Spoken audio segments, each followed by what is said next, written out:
Welcome to my life, my adventure, and my story with Agustinus Kakombohe. Hai teman-teman, bagaimana kabar teman-teman pada saat ini? Saya berharap teman-teman berada dalam keadaan yang baik, keadaan yang sehat, keadaan yang kuat, dan semua bukan cuma teman-teman, tapi teman-teman dan keluarga yang lain-lain juga. Saya berharap berada dalam keadaan yang baik-baik dan semuanya sehat.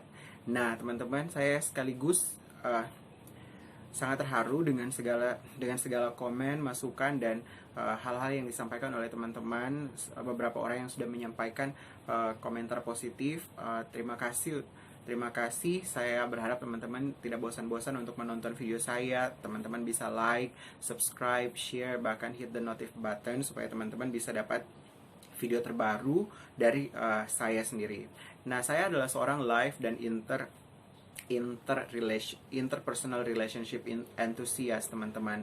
Kenapa? Karena saya suka berada dalam komunitas. Saya suka berada dalam komunitas dan saya suka belajar tentang orang-orang, tentang relasi dengan orang-orang, dan saya suka belajar tentang bagaimana mengenal orang lebih jauh lagi. Dan saya sudah melakukan ini dalam 7 tahun pekerjaan saya di sebelumnya, dan saya sudah mewawancarai setiap orang, dan saya belajar dari waktu ke waktu mengenal orang, teman-teman.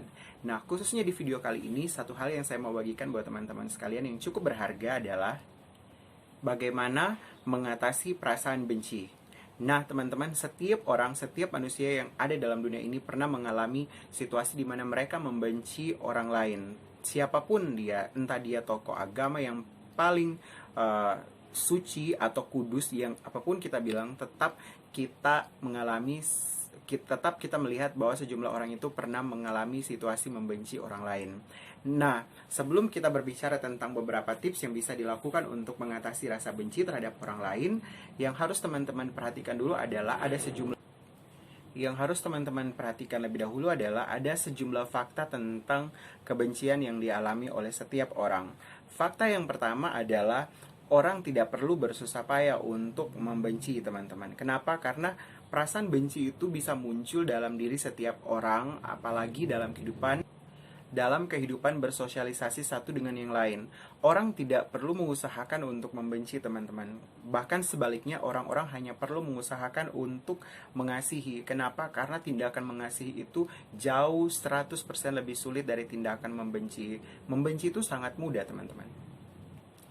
Fakta yang kedua yang perlu teman-teman ketahui bahwa setiap orang yang berada dalam rasa benci itu mereka sulit untuk melihat hal-hal positif.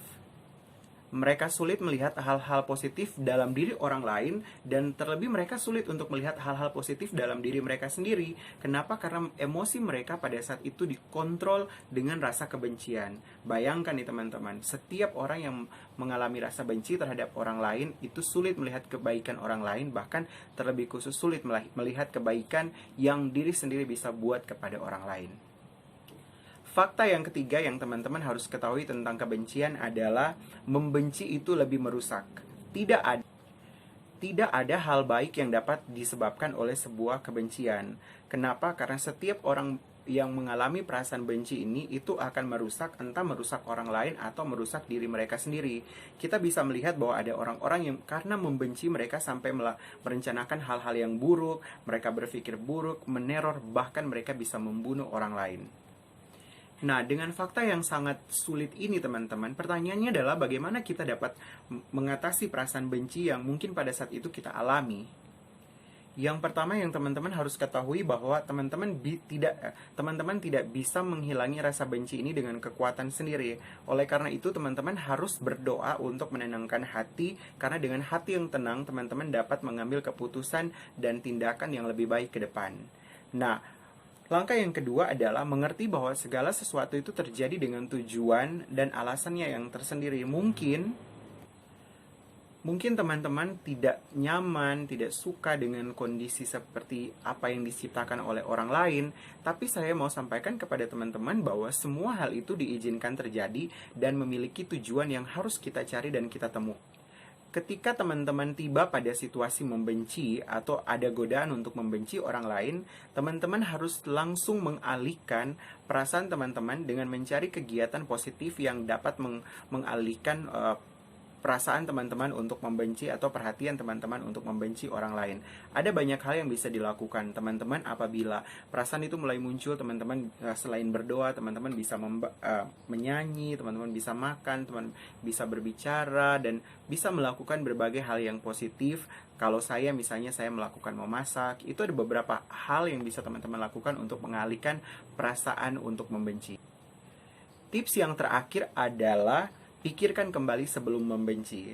Jadi ketika ada godaan untuk membenci orang lain, teman-teman harus pikirkan kembali perasaan tersebut, pikirkan kembali tindakan tersebut, karena dampaknya itu panjang teman-teman. Dan semakin lama teman-teman menyimpan perasaan membenci, itu semakin sulit untuk mengobatinya. Oleh karena itu, setiap ada godaan untuk membenci, teman-teman harus berpikir banyak kali untuk melakukannya atau tidak, karena ini adalah sebuah pilihan teman-teman. Sekali lagi, ketika saya berbicara tentang bagaimana mengatasi perasaan benci, bukan berarti saya tidak pernah mengalami hal ini. Saya pernah mengalami begitu banyak godaan untuk membenci orang lain. Saya pernah mengalami ditikam dari belakang, dihianati, dan diomongin teman-teman. Sebenarnya itu saya katakan sangat mudah untuk membenci. Tetapi setiap pribadi yang sebenarnya dari waktu ke waktu seharusnya dapat berpikir sedikit lebih baik dan sedikit lebih dewasa, saya berusaha untuk mengevaluasi dan mengambil langkah-langkah untuk tidak melakukan hal ini. Kenapa? Karena buat saya hidup itu sangat singkat, dan karena saking singkatnya buat saya akan menyesal teman-teman kalau mengisi hidup saya dengan hal-hal seperti ini. Oleh karena itu